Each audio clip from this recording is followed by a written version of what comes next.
Hello po ulit. Good morning and good afternoon and good evening po. Saang sulok man po kayo ng mundo dyan, lalo na po sa mga kababayan nating OFW, kahit saang sulok man ng mundo po kayo dyan. Kamusta po kayo? So ako po ay isang OFW din na galing sa bansang Kuwait. Bali, for good na po ako, hindi na po ako babalik doon. Kakauwi ko lang po nung March 1 yung flight ko doon.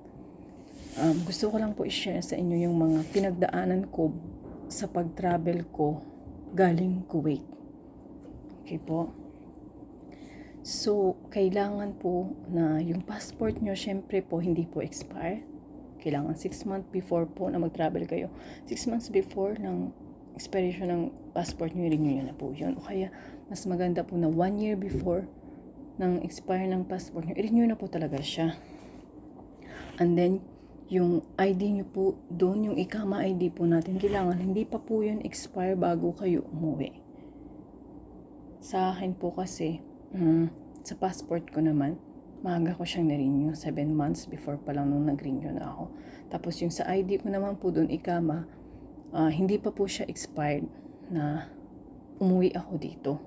May allowance pa, April pa yun mag-expire yung ikama ko. Tsaka, kung may balak po talaga kayo, sure kayo na uuwi na, magpakuha na po kayo ng ticket sa amo nyo 1 month before po ng gustong buwan or date nyong umuwi. Kasi po yung ticket rin po, tumataas po kasi yung yung mga presyo po ng ticket.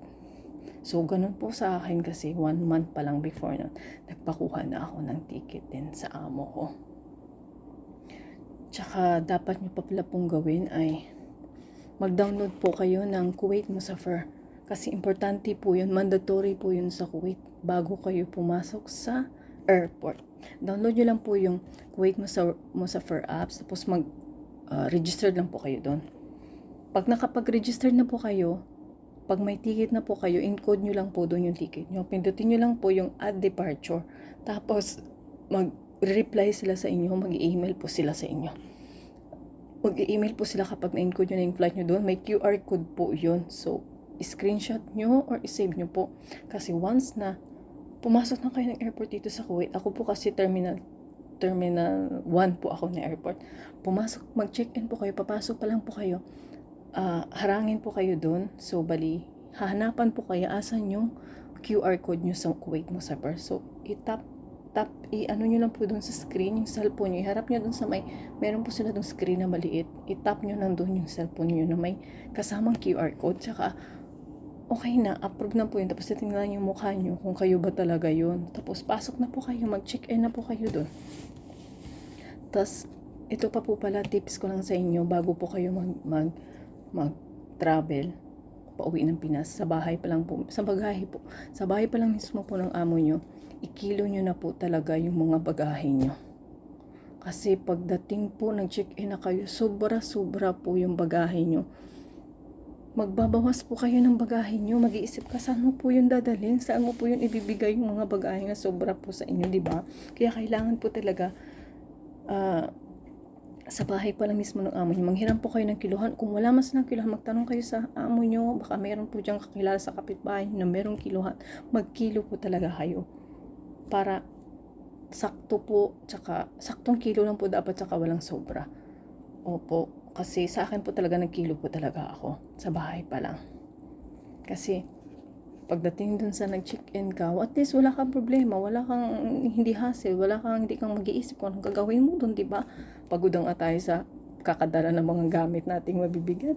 Tapos dagdag pa yun sa isipin mong ganun. So kailangan, kiluhin po talaga natin.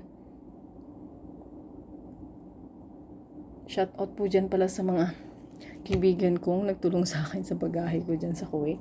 Kasama ko sa bahay si Aurelia at si Franz. Shout out sa kanilang dalawa. So, gano'n na po, di ba? Pag nagkilo nyo na gano'n, di ba? Wala tayong mga problema. Hindi tayo mahasid sa kakaisip kung saan talaga natin yung dadalhin. Okay, once naman nag-exist kayo sa mga bagahe nyo, gusto nyo dalhin, ang per kilo po, nagtanong po ako doon, ng per kilo is 12 KD. So, ang mahal, di ba? Sayang naman, mahal na yun sa pera natin. Kaya dapat po, maiging kiluhin po talaga natin pagdating doon para wala po tayong problema. 'Di ba? Kasi hindi natin namamalayan pala yung mga gamit natin. O nag-order tayo sa online, bili tayo pag lumabas tayo. Ganun po kasi nangyari sa akin. Kaya kinilo ko yung mga sobra ko pa pulang gamit. Tapos kakitaan ko yun dun sa mga kaibigan ko sa bahay. Binenta ko sa kanila. O diba, nagkapera pa po ako dun. Kaya ganyan po yung gawin nyo. Hiluhin nyo po ng mas maigi. Para wala po kayong problema dun sa airport. Tsaka ako po kasi yung flight ko po kasi airline ko Emirates. May connecting flight po kami sa Dubai. So 7 hours pa ako nagantay doon. Tsaka po once na transit po kayo connecting, yung bagahe nyo, huwag nyo nang abangan doon sa Dubai. Sa Manila nyo na abangan yung mga bagahe nyo. Opo, yun lang po. Tsaka about naman pala sa amo nyo na, sa may mga amo dyan na gustong i-cancel yung ID nyo. Unlike sa akin, nangyari ganun, kinancel ng amo ko sa mismong araw po na flight. Hapon yun, kinancel ng umaga, kinancel ng amo ko. Pumunta kami sa may center doon na malapit sa amin. Tsaka pinakancel yung ID ko, madali lang magpa-cancel. Once na kinancel na nila, hindi na nila ibabalik sa yung ID nyo. So, gagawan po kayo nila ng visa sa passport nyo, tsaka isa stamp. Ito po yung visa ko. Ayan, so, para yun na lang po ipakita nyo sa airport. Magtatanong naman po yun silang, anong exit na ba kayo? Sabihin nyo, exit na po kayo.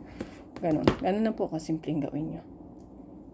Kaya, mas maigi po talaga na siguraduhin po natin yung mga dapat natin gawin. Kung pwede lang mag-take note kayo, mag-alarm kayo sa mga cellphone nyo, sa mga dapat nyo gawin bago tayo mag-travel para wala po tayong problema. Tsaka yun pa pala, pag nag-ano po kayo sa Dubai, may wifi naman doon. Pwede po kayong maka-text, hindi po kayo makatawag. Pwede kayong maka-chat sa messenger, pero hindi po kayo makatawag. So, ang gawin nyo po, kung gusto nyo makapagtawagan, mga pamilya nyo, kung sino man ang gusto nyo itang tawagan, diba? Mag-download po kayo ng apps na XVPN. Yun po. Tapos, ano lang kayo, open nyo yun kung na-download nyo. Tapos, mag-connecting na kayo doon. Once na nag-connect na po yung may ano po kasi doon parang switch off na drawing. Tapos, click nyo lang yun, connecting. Pag natapos na yung ano niya, sa kakaikot, yung highlight niya doon, pwede na kayong makapagtawag. So, yun pa po pala tips ko sa inyo. Mag-download po kayo ng XVPN po para makapagtawag. Kasi, matagal po kasi yung yung time na antayin nyo doon, maboboard po kayo. Hindi naman po kayo doon makatulog kung may mga bagahe kayo.